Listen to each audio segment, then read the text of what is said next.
Dear students, आप सभी का स्वागत है हमारे चैनल में। और आज के इस वीडियो में हम लोग पढ़ेंगे बीएससी सेकंड सेमेस्टर यूनिट 5 का एक टॉपिक है टाइप्स ऑफ रूट, यानी रूट कितने प्रकार के होते हैं उसके बारे में डिस्कशन करना है। इसके पिछले वीडियो में हम लोग जो है डिस्कस किए थे रूट के बारे में कि रूट जो है एक तरह से देखा जाए तो प्लांट का बहुत ही इम्पॉर्टेंट पार्ट होता है, जो कि वाटर एब्जॉर्प्शन में हेल्प करता है, मिनरल के एब्जॉर्प्शन में हेल्प करता है, साथ ही साथ एनकरेज करने में हेल्प करता है, यानी मिट्टी से पकड़ बनाए रखता है, जिसके कारण प्लांट जो होते हैं ऊपर की तरफ ग्रोथ करते हैं। तो टाइप्स ऑफ रूट की बात करेंगे तो मेनली दो ही प्रकार के रूट्स होते हैं, एक टैप रूट होता है और एक एडवेंटिशियस रूट होता है। अब इसको हम लोग डिफ्रेंशिएट कैसे करेंगे, तो डिफ्रेंशिएट करने के लिए हम लोगों को थोड़ा सा सीड के बारे में जानना होगा। सीड की अगर बात की जाए तो सीड का जब जर्मिनेशन होता है तो इसमें दो स्ट्रक्चर डेवलप करते हैं। जो लोअर स्ट्रक्चर होता है इसको रेडिकल कहा जाता है और जो अपर स्ट्रक्चर होता है इसको प्लीम्यूल कहते हैं। रेडिकल जो होता है आर से याद रखेंगे, ये डेवलप करके रूट का फॉर्मेशन करता है और प्लीम्यूल जो है डेवलप करके शूट का फॉर्मेशन करता है। यानी प्लांट का जितना भी पार्ट सॉइल के अंदर होता है उसको रूट कहा जाता है और सॉइल के ऊपर जितना पार्ट होगा उसको शूट कहा जाता है। तो सीड जब जर्मिनेट करता है तो ऐसे दो स्ट्रक्चर डेवलप करते हैं।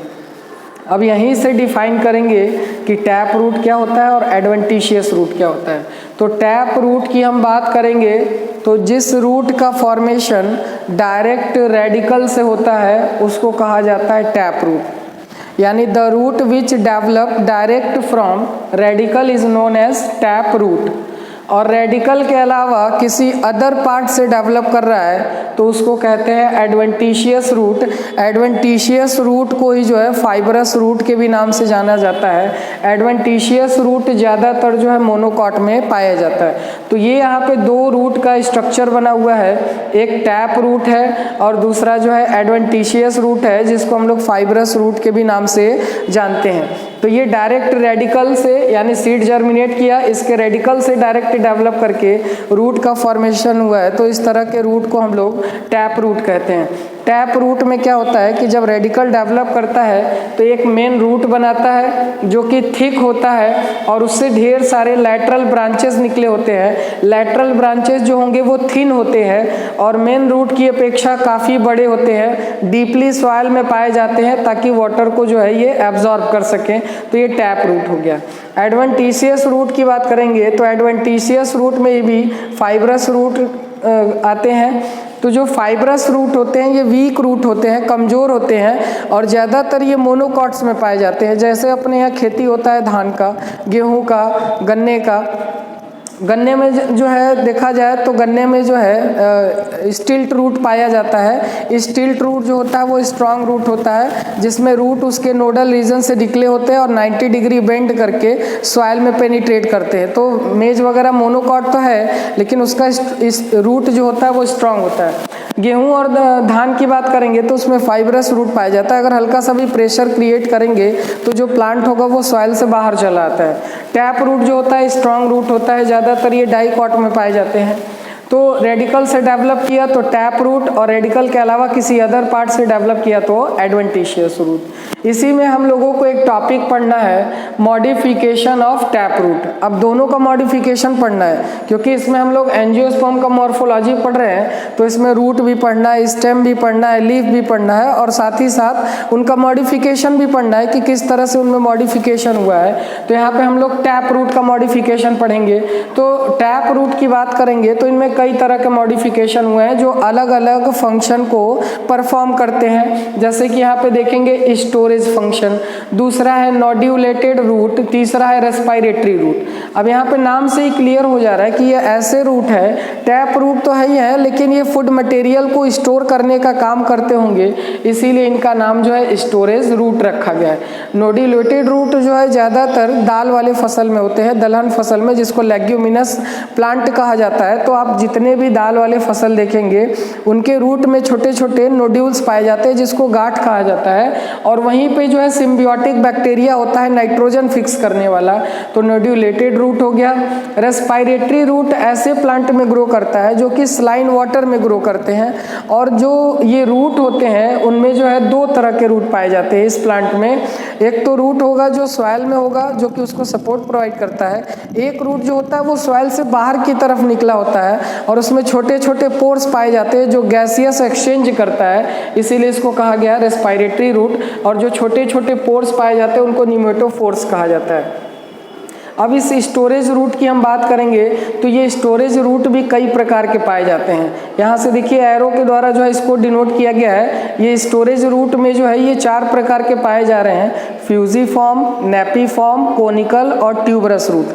अब इनको हम लोग समझेंगे इसके एग्जाम्पल और डायग्राम के साथ में कि ये जो है ये क्या है या किस तरह का स्ट्रक्चर है या फिर कौन से प्लांट में पाए जाते हैं जिनका ये नाम अलग अलग हो रहा है। तो ये जनरली इनका जो मॉडिफिकेशन हुआ है वो फूड मटेरियल को स्टोर करने के लिए हुआ है, इसीलिए इसको कहाँ रखा गया है, स्टोरेज रूट में रखा गया है। तो इसमें हम लोग कुछ डायग्राम वगैरह बनाएंगे, डायग्राम के माध्यम से इसको तो हम लोग डिस्कस करेंगे यहाँ पे जो है स्टोरेज रूट के बारे में। अब नाम से ही पता चल रहा है कि जो रूट यहाँ पे पाए जा रहे हैं वो फूड मटेरियल को स्टोर करने का काम करते होंगे, इसीलिए इनका नाम स्टोरेज रूट रखा गया है। और स्टोरेज की वजह से इनमें जो है अलग अलग शेप का फॉर्मेशन होता है, इसीलिए ये अलग अलग कैटेगरी में बांट दिए गए हैं।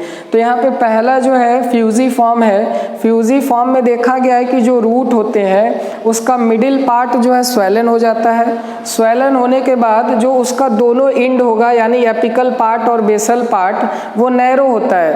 तो जो है यहाँ पे स्ट्रक्चर जो बनेगा उसको फ्यूजिफॉर्म कहा जाता है। एग्जाम्पल हो जाएगा इसमें रेडिस, रेडिस को मूली कहा जाता है। तो ये आप फ्यूजिफॉर्म का स्ट्रक्चर देख रहे हैं, बीच में क्या है कि स्वेलन है मिडिल पार्ट और दोनों इसका जो एपिकल और बेसल पार्ट है वो जो है नैरो हो गया है, तो फ्यूजिफॉर्म नाम दिया गया है। एग्जाम्पल याद रखेंगे रेडिस, रेडिस हो गया। दूसरा है नेपीफॉर्म।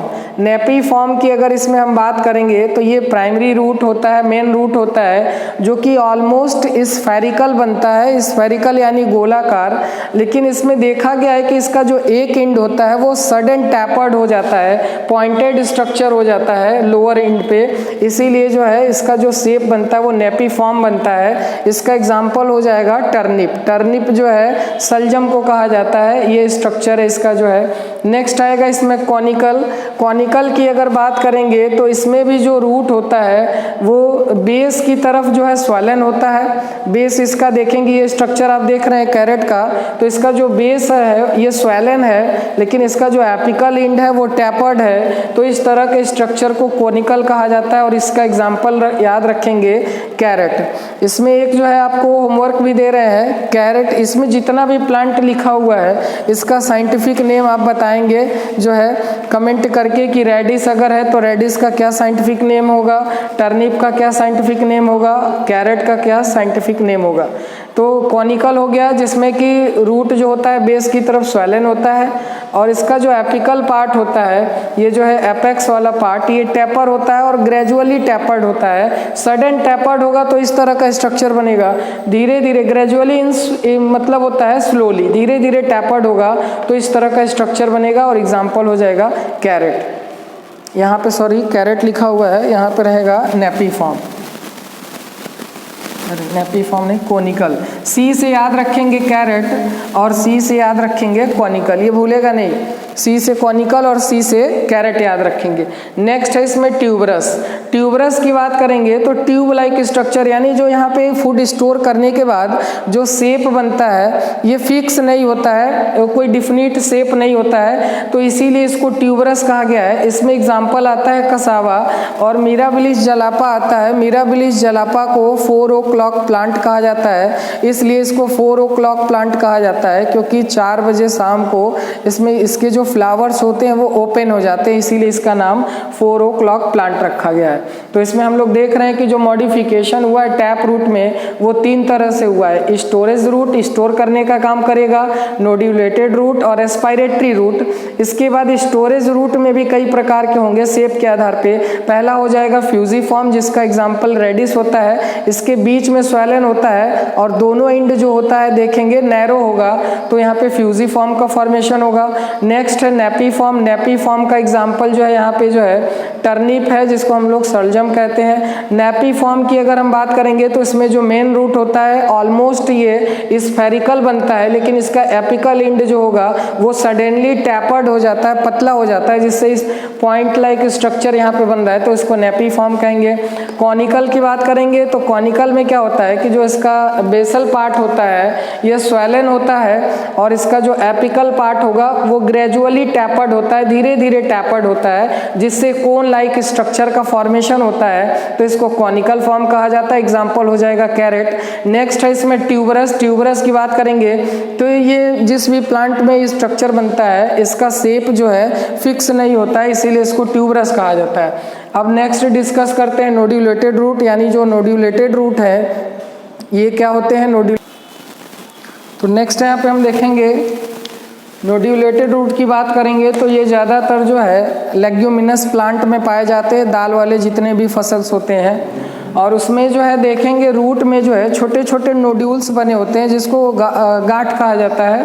तो उस नोड्यूल्स का भी एक स्पेसिफिक फंक्शन होता है, क्योंकि वहाँ पे कुछ बैक्टीरिया रहते हैं, वो भी सिम्बियोटिकली रहते हैं, यानी प्लांट को भी फायदा होता है और जो बैक्टीरिया रहता है उसको भी फायदा होता है। तो जब दो जीव एक साथ रहते हो, दोनों को फायदा हो, तो उसको जो है सिम्बियोटिक रिलेशनशिप कहा जाता है।